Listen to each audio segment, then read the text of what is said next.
Death Stranding is a bit hard to talk about. Not because it's too complicated or anything, but because there's just a lot of jargon that it uses. It's like trying to read a legal document. I can't just jump into the stuff like BTs and the extinction factor without going into some of the stuff. There's so much stuff.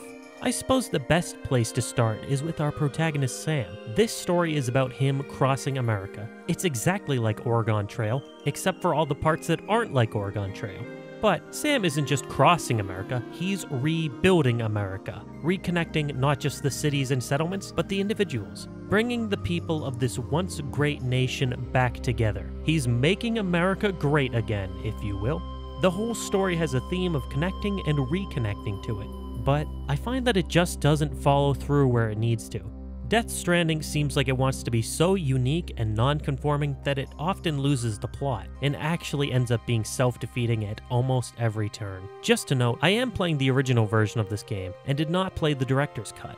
This is the version I was already familiar with, so I wanted to use this one, and from what I could tell, there aren't really that many differences anyway, but the major reason that I'm playing this version is that they removed Monster Energy from the director's cut. I mean, come on, that was the funniest part of the game. How could I play a version of Death Stranding without Monster Energy?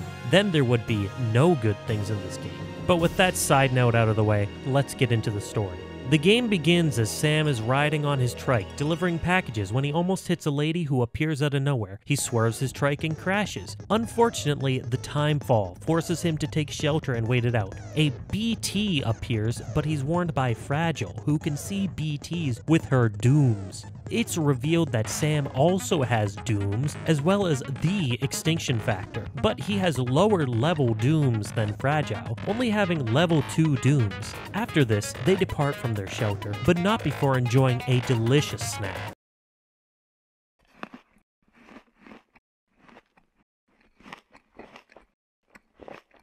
Sam completes his delivery at Central Knot City and receives a new mission. He meets Igor, a man with a BB, who needs help delivering a body to an incinerator before it goes necro and causes a void out.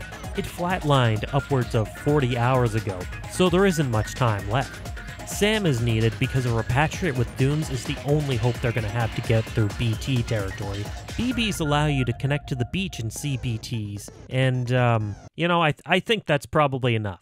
Okay, so, pop quiz. How many of those terms did I make up? I'll give you a second to think. That's right, the answer was none. The game wants to create a mysterious and unique world. And that's cool, right? But this is just not the right way to go about it. What Death Stranding does is, over the course of about 3 cutscenes at the beginning of the game, it introduces almost all of the terms, concepts, and mysteries, then spends the rest of the game over-explaining and destroying any source of mystery or intrigue this game may have had left. And I hope you were taking notes too, because none of this is easy to remember. It doesn't help that the terms either sound like a horribly localized anime dub, or are hard to differentiate. Like BB and BT, you couldn't have made those maybe just a little bit more different? I guess it would be one thing if the game set itself up as more of a mystery to be solved, but the game introduces too many mysterious elements all at once that it ends up just feeling overwhelming to the player. It's honestly hard to know what's supposed to be a mystery here, and what's just a term we don't know yet. And even though they introduce a lot of terms, some of them are never even explained. I could be wrong, but I don't think they ever bring up the term extinction factor again, and we never really get into the nuance of different levels of dooms either. So why do they spend the beginning of the game overwhelming the player with so much information when a lot of it's not even relevant? But back to the story, the main gist of it is that Sam has to cross America to save his sister Amelie. In order to do that, Sam has to span the chiral network across the nation. Just think of the chiral network as the internet. This isn't Death Stranding explained video. While Sam does that, there's this guy named Higgs that tries to stop you, and a bunch of other characters who don't matter to this story. Eventually, Sam crosses America, but it turns out Higgs wasn't really the bad guy. He was actually working for Amelie, who is the extinction entity, a being created as the trigger for a Death Stranding which will eventually lead to a mass extinction event. Sam stops Amelie not by shooting her in the head. I would know, I sure as hell tried, but instead hugging her and just convincing her to not make humans extinct. The game then ends after 4 more hours of cutscenes, but who cares? Now, there's a bit of a problem with the story, mainly how the story is spread out. Notice how I sort of glossed over the middle with a hand wave. Sam had to cross America, so he did. That's because that's exactly how the game portrays it. The story is front and back loaded, as if there was an idea for a beginning and an end with almost no idea how to fill it with anything relevant to these parts. So they didn't even try. No matter how good your beginning and ending, no story can spend the majority amount of time on filler and come out unscathed. What these middle chapters do have is either stories of side characters or details about the world. The issue is that the world building they do have here tries to build out the world in ways that just aren't important. Imagine if you were playing Persona 5, and all of a sudden, Morgana starts a 3-hour lecture on the history of abuse of Allied soldiers against Japanese civilians after World War II. And it never has any impact on the story, and it never gets brought up again. You know, at least that would be useful because you could learn some actual history. Here, we spend time learning irrelevant details about a fictional world, as if I have nothing better to do. I can think of a few specific examples of this with Hartman, where he goes into detail about extinction entities and how these strandings and mass extinctions have happened before. Oh my god, they even brought the Iceman into this. What did he do, club all life to death? We spent some time learning about the previous 5 Death Strandings, but it doesn't matter because it doesn't help us stop this one, and Higgs literally tells us everything we needed to know when it becomes relevant later in the game. 5. We've had 5 mass extinctions, each caused by an extinction entity. And now it's time for number 6. This is the granddaddy of them all, and it wouldn't have been possible without a Boy Scout like you, willing to make us whole again. Time to meet your ender. It's not like Hartman says something important here like, Sam, the only way you can stop the extinction entity is with hugs. I hugged the Iceman, and it unextincted all life. By the way, watch out for woolly mammoths. I saw some outside. Sorry about that. That's on me. None of this info is useful for anything. It feels more like something you would read in the margin of a Death Stranding art book and go, oh, neat. The game is just filled with sections like this, and, for some reason, seems to be more concerned with adding irrelevant details to the world rather than fleshing out the story's most important character, Sam Porter Bridges. Sam is a terrible protagonist. There are 2 ways that I see he could have worked really well. As I said before, the theme of this game is connecting people, whether that be people in a nation or as individuals. From friendship to family, Death Stranding does a really good job of sticking to and incorporating this theme into almost all of the game. Related to these themes, Sam could have either been the one actively trying to pull people together, or they could have taken more of a fool's journey approach and have him be the one that is pulled together by all these different characters that he meets along the way. But the game doesn't really do either of these. Sam's journey across the country is to rescue Amelie, and he just happens to rebuild America along the way. This fits with the themes of connecting, but only to a point. Sam never cares about connecting America, and that's not to say he makes no connections. He connects with a few characters, including a close bond with BB along the way, but it puts him at odds with what the game seems to want to do. The game wants to glorify connecting, but the main character doesn't want to connect. Even at the end of the game, Sam is happy to take BB and go off the grid. So what are we supposed to learn here? What did Sam learn here? Connecting good, but connecting bad? So Sam crosses the country, hears the stories of all these different characters, and just doesn't really change much as a person. You would think Sam would want to connect more than ever at the end of the game. After all, he'll never see Amelie, his only family, ever again. But nope, he's as aloof as ever. It's frustrating to see Sam interact with all these characters in the game and spend so much time with them, to see almost no character development. And boy, do we spend a lot of time with these characters.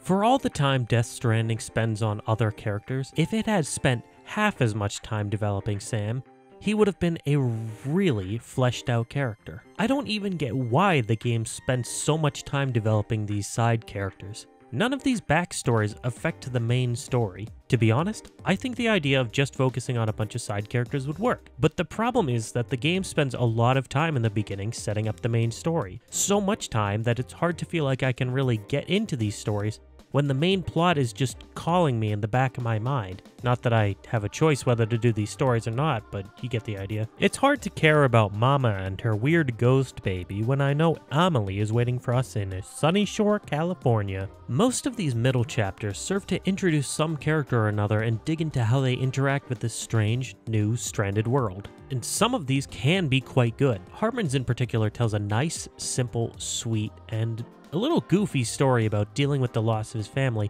due to the Death Stranding. But others, like Mama's story, it just blows chunks out my dick. I don't know how else to describe it. I really do like Hartman's backstory though. Basically, in the world of Death Stranding, there's an afterlife called a beach. Why is it a beach? Because in Death Stranding, death's a beach. Anyway, the afterlife unequivocally exists. No heaven or hell, just the beach. So when Hartman and his family died, they all went to the beach. Only Hartman was revived and taken away from his wife and child. With the knowledge that they're on the beach, he was able to create a device that would essentially kill and revive him, so we could spend that time searching for them on the beach. As for why he's called Hartman, for some reason the cycle of constantly killing and reviving himself, it turns his heart into like a cartoon-shaped heart, which okay, sure. Whatever. Now, this story really works because of how it takes the uniqueness of the setting and the themes of the game and creates a simple but effective story of loss. Besides some of the sillier elements, I think some people would be compelled to do something similar if there was certainty of an afterlife and no risk of divine punishment. It's well written, and the performance is good, and the whole thing is moderately brief, so the backstory is good. If they didn't spend so much time after this talking about umbilical cords and history lessons in this section with Hartman, it would have been an absolute joy. This section is Death Stranding at its best, so I don't want to sell it short, but the other parts of the game don't even come close to being this good. Mama is maybe the most confusing character that I've ever seen in anything. I don't understand what the hell they were going for here. Basically, when you meet her, she is a ghost baby, and you're like, wow, she has a ghost baby, that's weird. And then they get into her backstory. It turns out the baby is actually hers and her twin sister's, because she has a twin. Neither of their lady bits work, but they each don't work in a unique way that when they put them together, they have one functional vagina. Which is great, because when her sister Lochne's boyfriend dies, they take his frozen sperm and Lochne's eggs, and they put them in Mama's vagina, and she has a kid. And that's cool, but when she's in the hospital having the kid, the hospital collapses on her. And then she's stuck with a ghost baby. So she's stuck in the rubble of this hospital, and she has this ghost baby, and it's crying, and she gets out, but now she just has this ghost baby around. So her story is, she has to get rid of the ghost baby. Like, I don't understand. She has psychic powers with her sister, and for some reason that means that, like, they're the same person. So they end up just, like, merging together, and Mama's, like, dead, but then she doesn't decompose? I don't know what you're supposed to get out of this story. Like, it's a very tragic story. It's so tragic, I don't know what the fuck to make of it. It's like, what part am I supposed to be sad about? Having a ghost baby? Being trapped in the rubble of a hospital? Having to play this fucking game? Probably that one. I'm not even entirely sure where it fits with the theme of the game. Because the game does do a pretty good job of sticking to the theme of connecting. But the only thing you're really connecting here is Mama and Lochne's consciousness, but you're also disconnecting Mama from her baby. This is just baffling. I don't know what they were going for. I don't know what this story is supposed to say. I don't know what anyone was supposed to get out of it. It feels so foreign to me that I don't know how you could get anything out of it. Because Hartman's story is great. It's a story about the loss of a family, and that's the core idea of it. Mama's story is about psychic twins, ghost baby, trapped in a hospital, merge consciousness back together with your twin sister. Like, I don't think anyone can relate to this. I don't think anyone can barely relate to any fucking part of this. If it was just about the loss of a baby, I could understand. But the game just goes too far in a few places, and the whole thing just ends up becoming extremely confusing and weird. Higgs and Fragile's backstories are intertwined. They aren't terribly written structurally, but damn, they've got some of the worst lines in the game. Oh, they can slap a sticker on you, but you're still gonna break in transit. Happy fucking doomsday, Sam! No matter what you, me, or anybody else does, humanity has a few 100,000 years left, tops. Snack? We are all of us a part of the Death Strand. He said it! He said it! One last game over. My name is Higgs, 'cause I'm God damn Kojima. You know, using a name to give some insight into a character without beating us over the head is a great idea. Too bad he decided to beat us over the head with it. Americans seem to have trouble reading subtext, so I just made it text. Also, Fragile's performance is awful. Higgs is odd. Kind of fun, but kind of weird.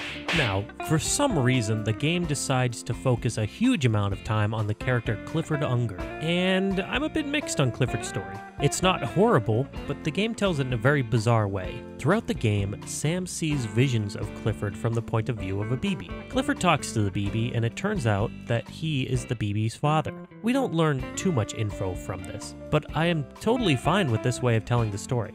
Another way his stories get told is during the 3 chapters where you fight against him and his men. Surprisingly though, besides the end of the last chapter, we learn almost nothing about Clifford. No, instead we learn basically everything about Clifford after he has already exited the game, and after the final confrontation with Amelie. Why?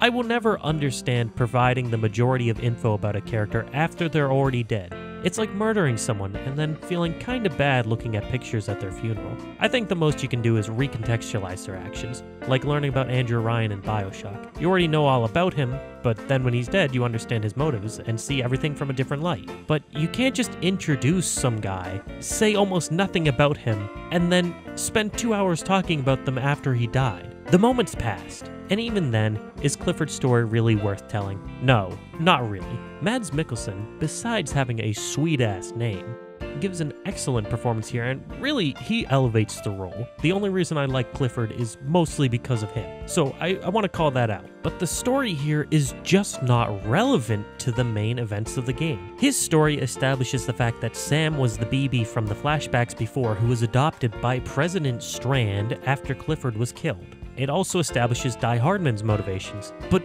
what's the point? We don't need more context on Sam as a baby. And his role as President Strand's adopted child doesn't matter, because Sam has literally 1 scene with President Strand, if you don't count dumping her corpse as a scene with her. But we know basically nothing about his relationship with her, or what his childhood was like, so this recontextualizes nothing. The only thing we really learn is that the BB Cliff was looking for was actually Sam all along. And you know, it's all well and good to learn Die Hardman's motivations, but it's placed after the credits roll. So at this point, who the hell cares? To talk about some of Kojima's other works for a minute, mainly the Metal Gear Solid franchise, it's not like the stories in the Metal Gear Solid games were always exactly straightforward either. Now, that being said, even though the story of the games has often been hit or miss, the gameplay in the series has been consistently excellent. Metal Gear Solid 5 didn't really have a story that I cared for, but damn, it's just got some really good gameplay. What I'm getting at here is, even when Kojima games have a bad story, at least the gameplay is good enough to make up for it. Right? Back to Death Stranding. Let's break down the basics. What is the genre of the game? Well, it's been described by Hideo Kojima as the first Strand-type game. Wow, that really doesn't help. Let's break down the gameplay instead. You play as a delivery man, so naturally the game has you delivering lots of packages, with the twist being that you actually have to carry the inventory on your person, affecting your balance and carry weight. So you have to actually put some thought into what you bring with you. Think you might need to scale a cliff? Bring a ladder. Think you might need to rappel down a mountain? Then you have to bring a climbing anchor. But for every item you bring to make you more prepared, you lose some flexibility with more items on your back and a greater overall weight. And there's a limit on this, so you can't just bring infinite ladders, not that you would want to. Plus, there's some physics involved here too with the items that you carry. If you have a really heavy item and it's placed up high, it's gonna make you constantly off balance. But if you put the same item lower, you're generally good. Honestly, it's a really interesting concept, and I like how the game takes a convention like typical inventory management and transforms it into a unique, interesting, and in a way more realistic take on a video game trope. If you could actually call this realistic. It really makes the game stand out in how you approach missions, while also having an intrinsic reward system woven into its own mechanics that rewards players that learn to prepare well with easier and quicker missions for forward thinking. But unfortunately, that's really where my praise ends. Remember how I talked about how interesting of a concept arranging your own cargo was? Well, you just press this button and you're done. You can manually arrange it, but the game does a pretty good job, so why would you bother? Unless you really want Sam to be constantly falling over, which, hey, I get it, it's kind of funny. Another issue is that the map you have of the game isn't really good for plotting on a course. The whole thing is a bit too visually busy to realistically be able to look at this and easily tell what equipment you may need for a given course. This makes planning your equipment a big pain in the butt, and it makes me not even want to bother. But what's maybe the biggest issue with the game is vehicles. Vehicles are just too good. And that might be weird to say that something is too good in a game, but just bear with me for a minute. Compared to walking, trikes are faster, capable of transporting more, and generally more convenient to play with. Instead of stumbling every few feet and needing to balance with the triggers, you can just drive, which is, that's pretty nice. Now, again, with the game undermining its own ideas. It makes vehicles great, but then makes the world hard to navigate with them. The world design in this game is the video game equivalent of anti-homeless architecture. The world is hardly ever flat and easy to drive. There are constantly rocks sticking out of the ground and cliffs to traverse. This all seems to be done to encourage people to not explore with vehicles and to explore on foot, but I think the developers underestimate the amount of effort I will go through to not have to be on foot. It's not fun bumping into rocks all the time or finding some ill-trodden path to get my trike where I need to go, but it's even less fun making the journey on foot, especially with heavy or fragile cargo. So I think there is a disconnect between how the developers want you to play the game and how the players are actually going to play the game. I think they really could have leaned into the vehicle aspect instead of trying to inconvenience the player. Need to get up a cliff with a trike? Maybe you could bring a winch and pull it up. You can use floating carriers in the game to move stuff, but only while you're on foot. Maybe make it so you can use them in a vehicle. There are zip lines? I don't know, fuck it, car zip lines. Sky's the limit. The fact that the items in the game can't really interact with other items is a huge missed opportunity, and they really could have leaned into the fact that cars are just more fun than walking. Speaking of the world, the whole thing is just so damn empty. It's even more empty than the world of Shadow the Colossus, a game literally designed to seem desolate and empty. An annoyance I have with this game is how disconnected you feel even when connecting people. Missions have you making your way to settlements, but they don't feel like settlements. Almost every settlement in the game is either a room with a terminal in it, or a large facility with just a terminal in it. Now I know how it feels to have worked for DoorDash during the pandemic. You guys are the real heroes. You're out there putting yourself on the line, putting your body on the line, putting your health on the line every single day to get food to the people who need them. And I just want to say, from myself and everyone else out there, we really appreciate you. But if you know what's good for you, you're going to drop that pizza right where you stand. I have 36 armed snipers trained on your location, and they're ready to fire at even the slightest cough. Ooh, that's too bad. These people act all grateful and happy when you bring them their stuff, but they won't even come out to greet you. I would have loved to see how these people live, but you never even get a chance to see that. How many people are you helping? How are you improving their conditions? Do they have anything to drink other than Monster Energy? You never learn these things, and it makes you feel like there's a huge disconnect. It makes it hard to know whether or not you're actually helping these people when you can't even see the results of your actions. For all intents and purposes, we don't even know if people actually live here. All these messages could be pre-recorded and everyone could have died long ago. The game really misses the human elements and connections here. There's a great mission in the game Astro Chain where you're going through a subway and just rescuing people. And it's great because even with all these crazy creatures that you're fighting, it really, reels it back and reminds you what it feels like to just do something heroic and to help people. And Death Stranding just drops the ball on that completely. But I digress. For all the connecting that you're supposedly doing, these missions make it hard to feel any real connection with the people or the world. By the way, could you guess just from this footage that this is supposed to be America? As an American, I've spent a lot of time in America, and this is just unrecognizable. I know this is after the world went through the Death Stranding, but I still don't think even after all that, the world would just be like 90% rocks and grass. Except for the one part of the game that inexplicably looks like Mars. Maybe it is a bit overdone in games, but you'd think there would be a lot of ruins or stuff left behind.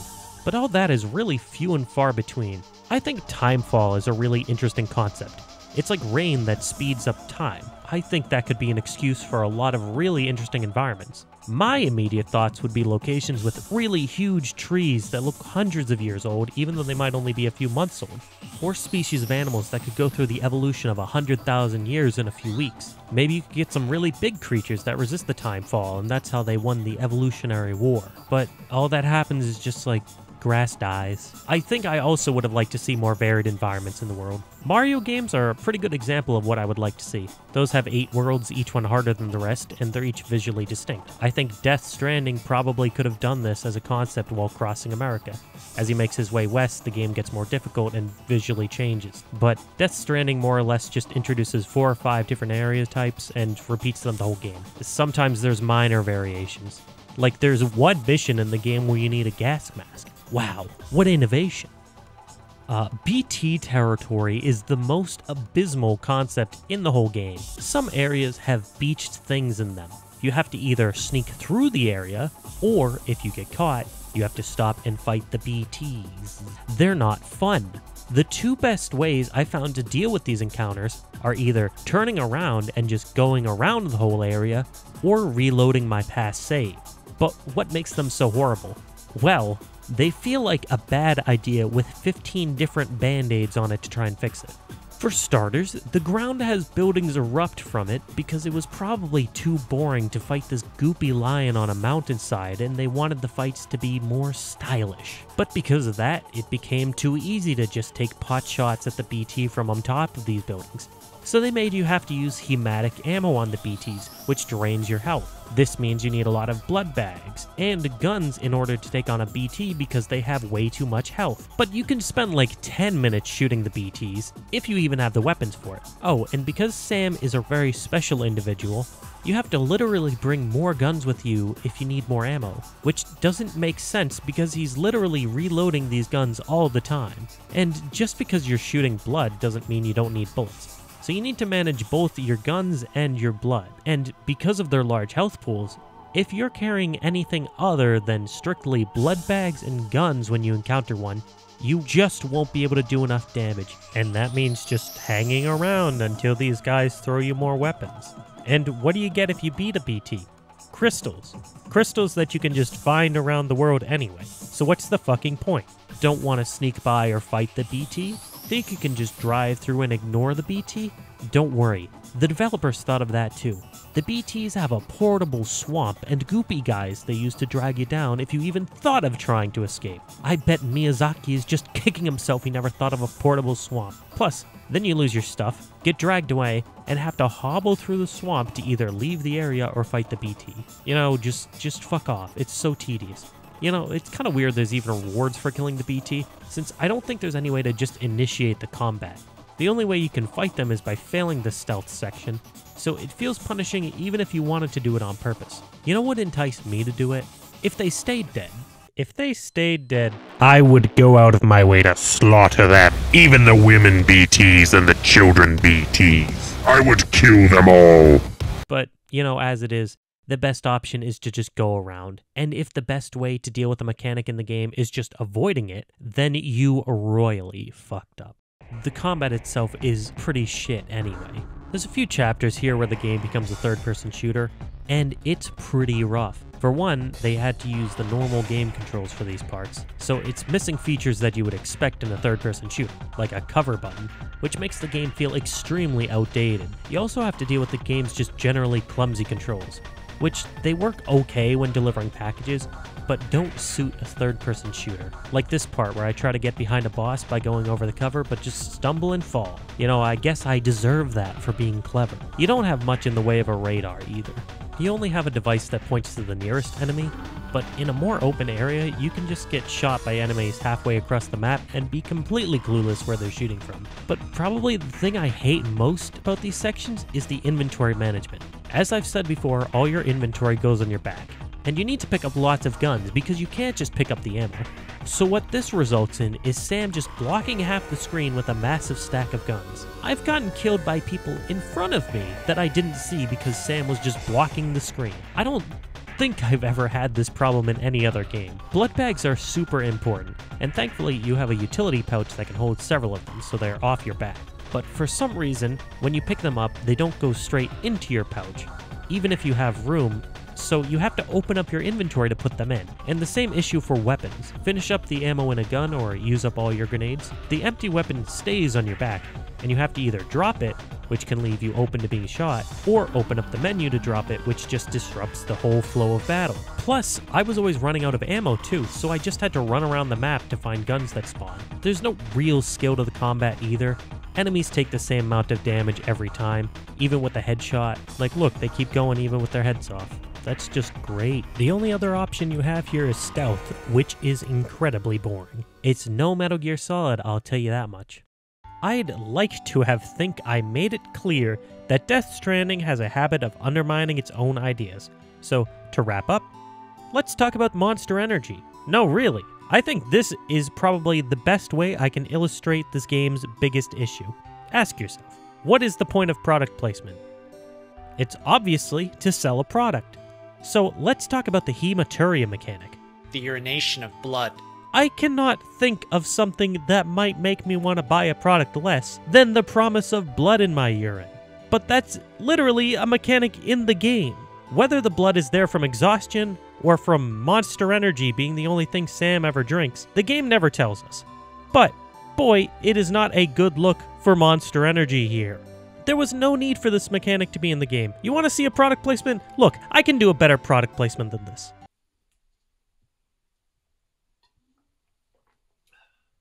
Wow, can you believe that? The refreshing taste of Monster Energy. I can feel the monster within me. And just look at that. No, not that. That. Absolutely no blood in my urine. Wow, can you believe that? Absolutely no blood in my urine. I mean, just look at that. Oh no. All the game had to do was be normal, and it would have been okay. It didn't need to recreate the wheel, it didn't need to be fucking weird, but the game is fucking weird. And its biggest problem is that it just can't help itself. It wants to be so unique that it ends up fucking shitting up the good stuff that it has, and just creating nonsense that nobody can relate to, and nobody is going to like. Death Stranding's biggest problem is Death Stranding.